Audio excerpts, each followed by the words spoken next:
पाक चीन दोस्ती बेमिसाल, गुजरते वक्त के साथ ये रिश्ता मजीद मजबूत हो रहा है। नायब वज़ीर-ए-आज़म इसहाक डार का तकरीब से खिताब, कहा चीनी क़यादत ने शानदार पॉलिसीज के जरिए लाखों अफराद को गुर्बत से निकाला। कम्युनिस्ट पार्टी के विजन के तहत चीन ने मिसाली तरक्की की।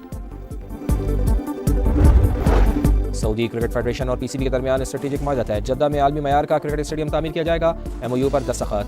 क्रिकेट इंफ्रास्ट्रक्चर, पिचेज और जदीद मीडिया सहूलियात तैयार की जाएंगी। चेयरमैन पीसीबी मोहसिन नकवी ने कहा सऊदी अरब के क्रिकेट सफर में हिस्सा डालना एजाज की बात है। आजाद कश्मीर के आम इंतखाबात में अहम सियासी पेशरफ्त, कोटली से पीपल्स पार्टी और मुस्लिम लीग नून के उम्मीदवार इस्तेहकाम पाकिस्तान पार्टी का हिस्सा बन गए। LA-8 से मलिक जुल्फिकार अली और LA-10 से मलिक मोहम्मद यूसुफ शामिल। सदर PP अब्दुल अलीम खान ने रहनुमाओं को पार्टी परचम पहनाए, कहा आजाद कश्मीर के मसाइल के देर पाहल से महरूमियां खत्म करेंगे। MKM का सिंध हुकूमत के खिलाफ भरपूर एहतजाजी तहरीक का फैसला। RC मरकज बहादुराबाद में अहम इजलास, अनीस कायम खानी की जिम्मेदारान को राबते तेज करने की हिदायत, कहा करप्शन और नाअहली के खिलाफ आवाज उठाएंगी। कराची में ट्रैफिक हादसात, मजीद 2 जानें चली गईं। नॉर्थ कराची सलीम सेंटर के करीब मोटरसाइकिल सवार स्लिप होकर फुटपाथ से जा टकराया, मौके पर ही जाम भाग। अमीर हमजा के नाम से शनाख्त हो गई। कोरंगी में ट्रक ने राहगीर बच्चे को कुचल दिया, पुलिस ने ड्राइवर को हिरासत में ले लिया।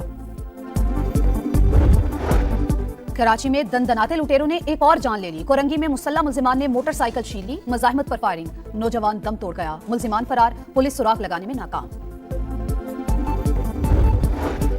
इस्लामाबाद और पेशावर समेत मुल्क के मुख्तलिफ शहरों में जल्जिला, रेक्टर स्केल पर शिद्दत 5.3 और जमीन में गहराई 174 किलोमीटर रिकॉर्ड। जल्जिले का मरकज अफगानिस्तान में हिंदू का श्रीजन था।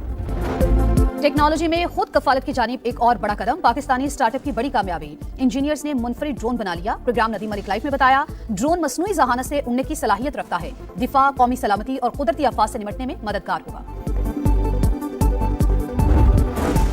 अमन का पैगाम देने वालों ने अपनी जान खतरे में डाल दी। न्यूयॉर्क में 2 रजाकारों ने एम्पायर स्टेट बिल्डिंग पर बैनर लहरा दिया, पुलिस ने दोनों रजाकारों को उतार लिया।